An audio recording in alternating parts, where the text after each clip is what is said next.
Приветствую вас, уважаемые зрители. После долгого перерыва предлагаю вернуться к новостям о сборной Армении, а именно к предстоящим товарищеским матчам с Косово и Чехией. Обсудим, кого тренерский штаб вызвал на эти матчи, а кого обделил вниманием, а также кто из футболистов в какой форме сейчас находится. Традиционно прошу подписаться и поставить лайк этому видео, чтобы контент об армянском футболе стал более популярным. Итак, напомню, что 23 марта в 20:00 по ереванскому времени дома мы принимаем Косово, а 27 марта в 23:00 в Праге будет матч с Чехией. Вот кого Александр Петраков вызвал на эти два матча. Вратарская позиция – это что-то монолитное в национальной команде. Даже на товарищеские матчи не стали ничего менять и вызвали Огнена Чинчаревича, который теперь уже футболист НУА, а не Алашкерта. Также вызваны Станислав Бучнев из Пюника и Арсен Бегларян из Арарата Армении, который, к слову, потерял место в старте, уступив конкуренцию македонцу Даймену Шишковски. Если честно, мне не совсем понятно, почему нельзя хотя бы на товарищеские матчи пригласить молодых армянских вратарей, того же Гора Матиняна из БКМА, имеющего постоянную практику в своем клубе.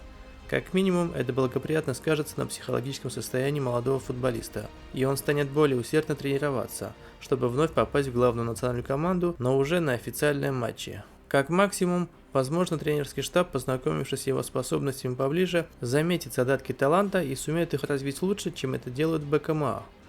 В любом случае, товарищеские матчи именно для знакомства с футболистами и экспериментов с тактикой, поэтому, надеюсь, журналисты на предматчевой конференции зададут Петракову вопросы на этот счет.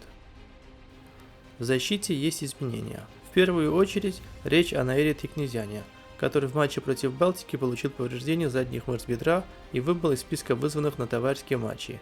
Вместо него приглашение получил Эдгар Григорян, 25-летний левый защитник из Арарата Армении. В этом сезоне он твердый футболист основы своего клуба. У него 4 матча в Лиге конференции, 18 в чемпионате Армении, где у него 2 ассиста. Это первый вызов Григоряна в национальную команду, надеюсь, не последний. Но есть сомнения, что Петраков задействует его в предстоящих матчах. Среди других приглашенных – капитан команды Варазат Харуян. Он уже дебютировал за свою новую команду из Китая, Циндао Вест Кост, и является там основным футболистом. Очень неплохую форму набрал Андрей Кализер в шведском клубе со сложным названием Борумапойкарна. В последние месяцы он стал постоянно попадать в стартовый состав и даже отметился голом в Кубке Швеции против Ланскроны. Георгий Харутюнян пока продолжает быть игроком ротации в Краснодаре, уступав конкуренции южноамериканской связке Тормена Алонсо. Но у быков совсем недавно был уволен рулевой команды Владимир Ивич, и возможно будет шанс при новом главном тренере завоевать постоянное место в старте. Степа Макарчан, как известно, теперь на постоянной основе футболист Осиека. Однако в хорватском клубе у него пока не удается закрепиться в старте. После Нового года у Степы всего один матч в чемпионате Хорватии, где он вышел на 7 минут против Загребского Динамо. Будем надеяться, 21-летний Степа найдет в себе силы прибавить в игре и почаще выходить на поле. Камогу Ванесян недавно перешел в Арарат Армению из чемпионата Казахстана и является футболистом старта в команде Вартана Минасяна. То же самое можно сказать и о других наших защитниках из чемпионата Армении. Эрик Пилоян и Жиэль Маркарян из Урарту, а также Сергей Муратян и Хованес Амбарцюмян из НУА являются ключевыми футболистами в своих клубах. К слову, Амбарцюмян впервые получил вызов в сборную при Александре Петракове. 33-летний защитник, имеющий богатый и, главное, успешный опыт выступлений на Кипре и в Македонии, находится сейчас в отличной форме и ведет свой НУА к первому чемпионству в истории. Скорее всего, именно Амбарцюмян должен был быть основным правым защитником. Напомню, что, к большому сожалению, на 2 месяца выбыл Артак Дашьян, получивший перелом левой ключицы в матче с Вест-Арменией. Однако, как стало известно, Амбарцюмян тоже не смог пройти медобследование и покинул тренировочный лагерь сборной. Вместо него вызван Давид Давидян из Пюника. В полузащите есть не совсем понятное решение тренерского штаба, но начнем с логичных. Приглашение получил Угойчуку Иву. В возобновившемся чемпионате России он в 2 матчах отыграл всего 1 тайм, но по-прежнему футболист основной обоймы казанского Рубина. Уверен, он еще отвоюет свое место в старте. Эдуард Спиртян, хочется верить, проводит последние полгода в Краснодаре. Как я уже сказал, там уволен уже бывший главный тренер, и не совсем понятно, чего хочет Сергей Галицкий, когда его клуб успешно составлял конкуренцию «Зениту» в борьбе за чемпионство. Говорят, что Галицкому не по душе, что Ивич ставит результат превыше зрелища. Дескать, нужно все время играть в атакующем стиле.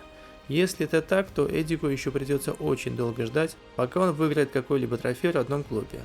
Да, он все еще один из лучших футболистов всего чемпионата. но для шага вперед критически важно уже этим летом перейти в топ-чемпионат, чего я ему и желаю. Лукас Элараян пока что буксует в чемпионате Саудовской Аравии. В 5 матчах после зимней паузы у него ни одного результативного действия, хотя все матчи провел от свистка до свистка, а его Аль-Фатех не одержал в них ни одной победы и идет на 9-м месте в чемпионате. Эдгар Свейкян пока еще пытается найти свое место в венгерском Ференцвароше. К сожалению, приходится признавать, что Эдгар, которому пророчили большое будущее в топ-чемпионате, сейчас греет скамейку Ференцвароша. На его счету всего 12 минут в 6 матчах и 0 голевых действий. Посмотрим, какие у него моральные волевые качества, и сможет ли он доказать, что уход из Пари НН именно в чемпионат Венгрии, а не в тот же Краснодар, не является ошибкой. А вот Ваган Бичарчян, похоже, уже полностью освоился в чемпионате Польши, и пусть его статистика в последних матчах не такая яркая, как это было осенью, Ваган по-прежнему один из ключевых футболистов Погони и находится в отличной форме. Наконец-то начал получать игровую практику и другой наш фланговый полузащитник Нарей Григорян, выступающий в румынском Фаруле. В последних 2 матчах он выходил в старте, правда умудрился получить удаление и теперь точно пропустит следующие. Ованес Арутюнян, не сумевший впечатлить тренерский штаб Сочи, вернулся на правах аренды в Пюник, где продолжает быть одним из лучших в команде. В последнем матче отметился голом в матче с БКМА. А вот Артур Серубян, хоть и вернулся из португальской Каса Пиа в Арарат Армению за игровой практикой, но пока никак не может набрать игровую форму, и за весь зимний отрезок в чемпионате Армении сыграл всего 21 минуту. Вот здесь хотелось бы перейти к непонятным решениям тренерского штаба. Вызваны 4 правых полузащитника, 3 из которых не имеют постоянной игровой практики, в то время как Диграм Барсигян и Слована находятся в потрясающей форме. В последних 4 матчах у него 1 гол и 3 голевые передачи. Многим болельщикам он не нравится за то, что слишком заигрывается и не играет в пас, когда это нужно. Приведу факт.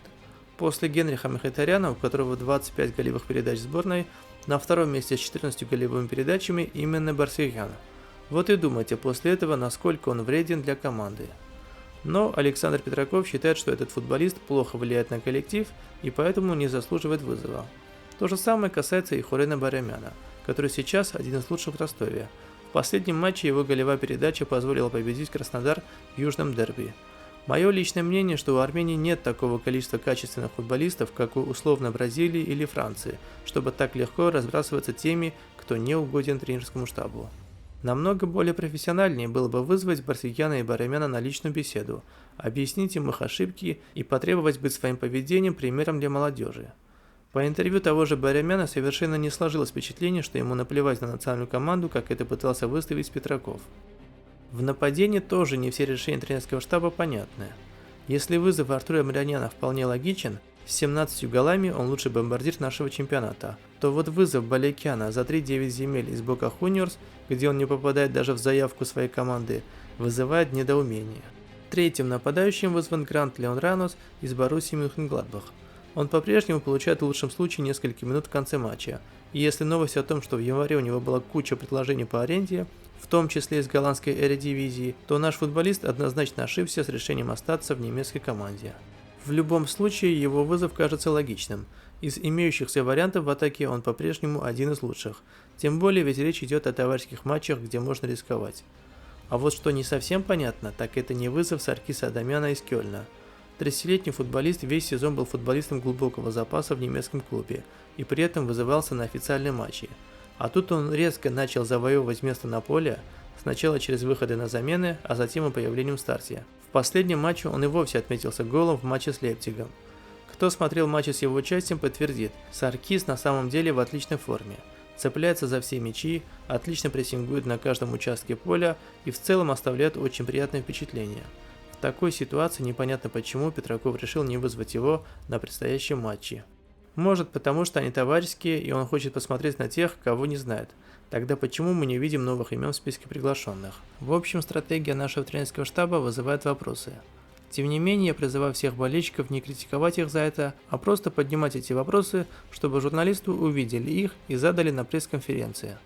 Ведь мы можем не знать всего того, что творится внутри команды, поэтому призываю в любом случае поддерживать наших ребят и наш тренерский штаб. Два слова скажем о самих матчах. Я думаю, что, к сожалению, в обоих Александр Васильевич будет делать минимум экспериментов и придерживаться той же тактической схемы, какая была весь предыдущий цикл, а именно 5-4-1. Вратарем будет Чанчаревич, на правом фланге Камого Ванесян, на левом Жиряр Маркарян, в центре Георгий Харутюнян, Вараздат Харуян, Степа Макарчан. В полузащите в центре Иво Испертян, на правом фланге Ваган Бичахчан, на левом Лука Зелараян, ну а в центре Ранус. Первый матч у нас будет домашний с Косово, и мне кажется, будет результативная ничья 2-2. А вот гостевой матч Чехии мы уступим, предположу, что со счетом 0-2. Буду рад ошибаться. Надеюсь, в обоих матчах мы победим. Пишите свое мнение, с каким счетом закончатся матчи. На этом все. Прошу вас всех подписаться на канал, чтобы не пропустить интересные выпуски, и поставить лайки, чтобы контент об армянском футболе стал более популярным. Всем спасибо за внимание, до новых встреч!